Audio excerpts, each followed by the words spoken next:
is up, everybody? How is everybody doing today? And welcome back to another Clash Mini video on the channel. Are you struggling with Draft Rumble, the new event challenge? Well, this deck is going to help you navigate and absolutely take care of your opponents inside of Clash Mini, the new special event. So let's just jump right into this video.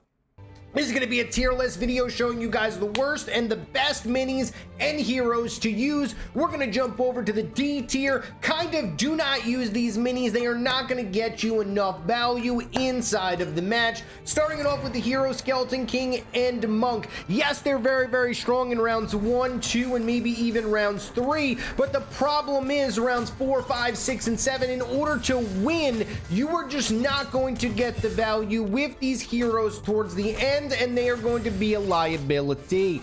Now the minis here, we're going to have the Ice Wizard, we're going to have the Guard, the Fisherman, and the Knight. Yes, the Knight is good in regular duels, but unfortunately the long range of its taunt doesn't really do too well inside of the new event, so that's why it's going to be in the D tier. The Fisherman with the bigger board, it's just harder to hit the Fisher hooks, and anyway, the Fisherman's not really that amazing right now anyway. The Ice Wizard, not a lot of people are going to be playing melee carries. Really, the only melee carry right now is kind of, I guess you could say, the P.E.K.K.A. But everything else is just long range and everything, so that's why it's going to be here. Just do not get it. And then the Guard, yes, it's okay, yes, it's all right to be like a little mini tank, but there's just way better options. Next up, we're going to have the C tier here. We're going to start off with the Countess as the hero. There's just so many things that counter the Countess. Stuns, a lot of damage. The Countess just does not do very well versus a lot of things in the meta of the event, and that's why the Countess is going to be in the C tier here. We have the Valkyrie and the Barbarian kind of in the similar spot here. Yes, the Valkyrie is good for the anti-heal, but that would be the only reason why I would ever use a Valkyrie. Range is what you want in this event, and the Valkyrie just is too slow and takes forever to ramp up. The Barbarian, the kind of the same thing, unless you're playing with a Barbarian King and an Archer combination. The Barbarian just doesn't pick up enough value, and it's a melee mini. Melee minis just struggle pretty heavily. Next up, we're going to have the Mega Knight. The Mega Knight is okay, but the problem is the Mega Knight's long range of its super can get countered by the bigger board, and that's why we're going to have it in the C tier. It also costs a lot to invest, and it really doesn't carry too hard as opposed to other carries inside of this game mode. Spear Goblin is going to be next here. It's really hard to hit a spear, and it's really hard to get a lot of value with the spear here. Yes, you can hit it. Yes, you can get a little bit of value, but you have to invest into the Spear Goblin, and that investing probably could be, let's just say, to another 4-cost mini as a carry in a star power. Next up, we're gonna have the Battle Healer. The Battle Healer is okay, but the problem is it just takes forever to get value with the Battle Healer. There's a lot of ranged minis right now. It's just really difficult. I mean, even if you max out the Battle Healer, I would rather max out, let's just say, an Electro Wizard or another carry instead. The Golden Giant here, the Golden Giant isn't terrible if you need it for a tank. I would kind of say, you know, Guard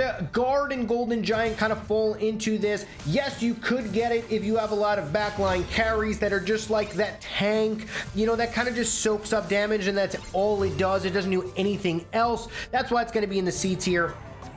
Giant Skeleton, I probably could have put even a little bit lower, but it does synergize pretty decently with the Wave Master. Without that synergy, it is just useless inside of this event. It's just too big of a board for the Giant Skeleton really to pick up so much value. There's just too much range, and it never really will get to the back line. Lumberjack is all right, but the problem with the Lumberjack is the rage only really helps in the later rounds. It takes forever to get the Lumberjack really going. I mean, yes, it could be a good pocket pick for, let's just say, round 6 and round 7. But other than that, and other than the BK deck, it's just not good. If you're running Barbarian King and you have the Archer, you have the Barbarian, you can run the Lumberjack. But other than that, it's really dicey to run it. Then we have the Shield Maiden in the B tier. We have the Healing Ranger. We have the Miner, the Musketeer, the Prince, and the Swordsman. These are kind of just and minis. I mean, the Healing Ranger could be good if you need the extra healing and you need the unstoppability, but other than that, this tier is kind of like the maybe. They're okay, solid minis, but they really don't do too well. The Shield Maiden, I really wouldn't pick it. I would pick the other 4 heroes on top of it instead. And then you have the Musketeer. I really wanted to put the Musketeer higher, but unfortunately, there's just so many better options than the Musketeer. Every time I play with the Musketeer, I always regret it. And it starts out doing really, really well in rounds 1, 2, 3, and then all of a sudden, rounds 4, 5, 6 come out. I have 9 elixir invested into my Musketeer, and it always loses me the match. Next up, we have the Prince. Prince is good if he gets a connection. Prince is also good because of the recent, buffs to the Prince, but I would still keep it in the B tier because you do need to get, some value with the charge in order to make it useful. The Swordsman, it's all right. It really only excels with the Wave Master, so we're kind of going to leave it in the B tier. Unfortunately, there's just too many stuns inside of the game for it to really press forward and get value.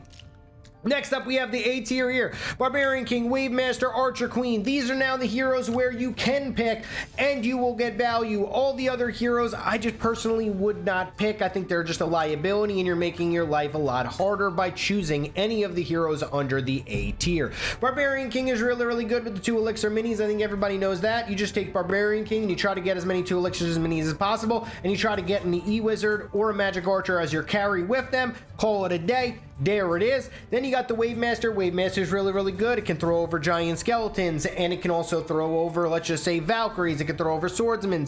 Obviously, if you're going to be playing with the Wave Master, you could be going with that kind of 3-cost elixir deck.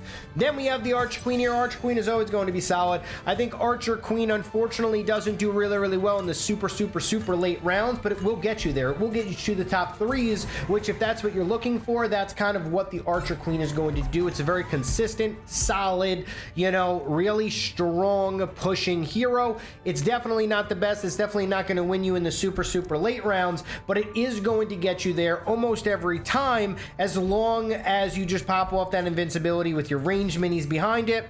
It's going to pick up the value in rounds 1, 2, 3, 4, and 5 and really get you there. The difference between this and the Monk and the Skeleton King is this does scale a little bit better into the late game. Then we have Royal Ghost. Royal Ghost is really, really good. The invisibility is still super strong, and it could win you a lot of matches by getting the damage off early and then pushing into your opponent, making their backline come up a little bit. Then you have the Archer here. Archer's just always a super solid mini, especially if you can get the Barbarian King. If you can't get the Barbarian King, it's still pretty good because it can tackle the backline minis that you need to hit because the backline carries are all over the place now. Bowler is going to be our next mini here. Bowler does really, really well with the stuns, but other than that really stun with its super, it's not really that great, but the stun with the super is absolutely amazing in the later rounds. It's definitely kind of needed. Then you have the Wizard here. Wizard with the anti-heal. That's the only reason why it's in the A tier. The anti-heal is absolutely amazing. There's nothing else to say about that, which is really, really good because it really stops frontline minis and then their range line minis from getting anywhere. It also clogs up the board, so their Electro Wizards and their stun bots can't really get too much value because they're constantly hitting skeletons. Could I put the Witch in the S tier? Potentially, just because it's super hard counter, but the reason why there is still a Magic Archer that you can just feed. So, there is a risk reward here to the Witch. Mini P.E.K.K.A is our next mini up in the A tier. Mini P.E.K.K.A does really, really good versus the Barbarian Kings, versus the Wave Masters, versus the Shield Maiden, Countess, SK, Monk. Pretty much every single hero below this, the Mini P.E.K.K.A takes care of, and that's why the Mini P.E.K.K.A is here in the A tier. The Mini P.E.K.K.A does do work versus them. Now the S tier, get these minis.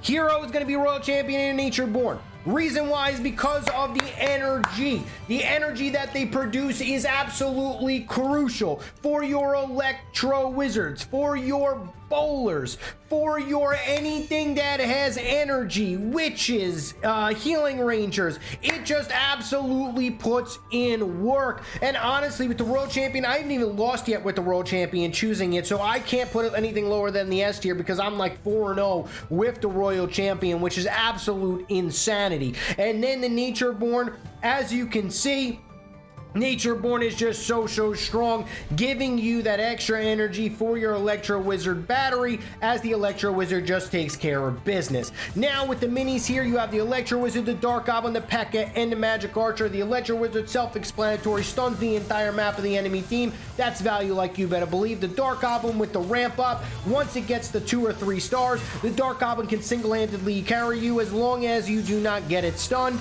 And then the P.E.K.K.A is the only reason why the P.E.K.K.A is here is because the only carry in the S tier, because it's the only carry that I would even want to play as a melee mini. It could clear out, you know, the Barbarian Kings, you know, the Wave Masters, and all of them as well. And then the Magic Archer for just sheer damage, and it takes care of business over and over again. The Magic Archer is probably the most damage in the game that you can get, especially when it stacks up, and that is why it is in the S tier. But thank you guys so much for watching this YouTube video. I love each and every single one of you guys. Hopefully this video helps you out in the event Draft Rumble. Let me know in the comments below if you agree, if you disagree, what you like about the Draft Rumble, and what heroes or minis that you think should be higher or lower up. But thank you guys so much for watching this YouTube video. I love each and every single one of you guys, and I'll see you guys tomorrow for my next video.